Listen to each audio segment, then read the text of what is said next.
Hello friends, मैं शाहबाज आपका बहुत बहुत स्वागत करता हूं इलेक्ट्रिक पॉइंट में। और फ्रेंड्स, आज आपके लिए इस वीडियो में मैं वेल्डिंग मशीन जो पोर्टेबल नेचर की है उसको रिपेयर करना सिखाऊंगा। तो दोस्तों, हमारे जितने भी व्यूअर हैं उन सभी की रिक्वेस्ट आ रही है कि अगर वेल्डिंग मशीन में ओसी की लाइट जले तो उस प्रॉब्लम को किस तरीके से दूर किया जाए। तो हमारे पास ये वेल्डिंग मशीन फ़िलहाल है। तो इसके अंदर प्रॉब्लम यही है कि जब हम इसको ऑन करते हैं तो ये ऑन होती है, लेकिन इसके अंदर ओसी की लाइट जल रही है।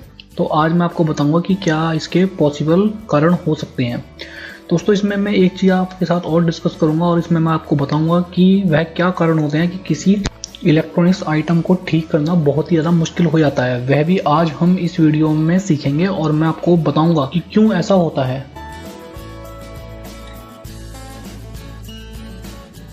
तो फ्रेंड्स, इसको रिपेयर करने से पहले मैं आपको एक आइडिया दे देता हूँ इसके कंपोनेंट्स के बारे में कि इसके कंपोनेंट्स में क्या क्या लगा हुआ है, कहाँ कहाँ पर लगा हुआ है, और उस पर्टिकुलर कंपोनेंट को आप किस तरीके से चेक करेंगे उसकी वीडियो आप डिस्क्रिप्शन में देख सकते हैं।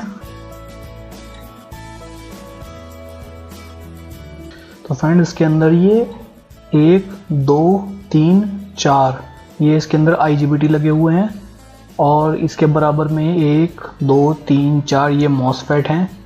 इसके बराबर में ये दोनों भी मॉसफेट हैं और ये दोनों ट्रांसफार्मर हैं। और दोस्तों, ये जो बड़े वाला है ये आउटपुट ट्रांसफार्मर है। इसका सबसे पहले यही 220 वोल्टेज को स्टेप डाउन करेगा।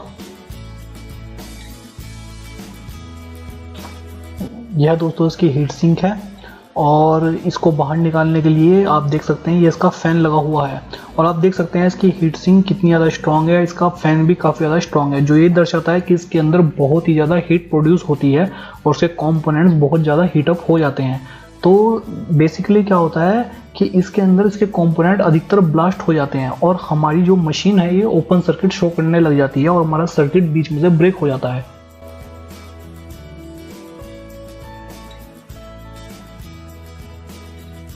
ये देखिए फ्रेंड्स, ये दोनों वेरिएबल कैपेसिटर दिए हुए हैं। इनकी वैल्यू को आप कम या ज़्यादा कर सकते हैं इसके स्क्रू को आगे या पीछे करके।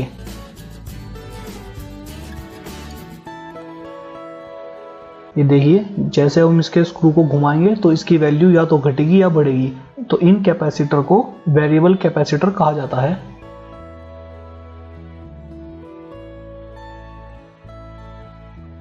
ये इसकी रिले लगी हुई है।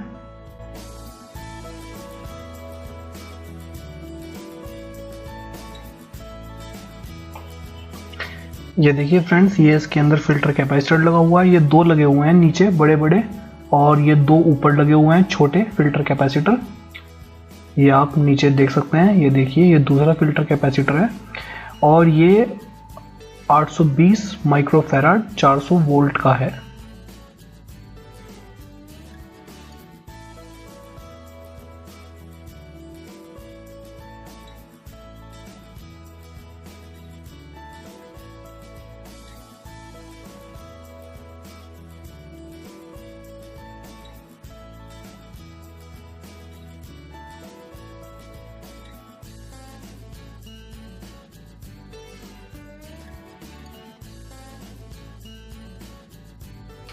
चलिए फ्रेंड्स, अब मैं आपको बताता हूँ कि इसके अंदर ये जो ओपन सर्किट की लाइट जल रही है इसका क्या कारण है।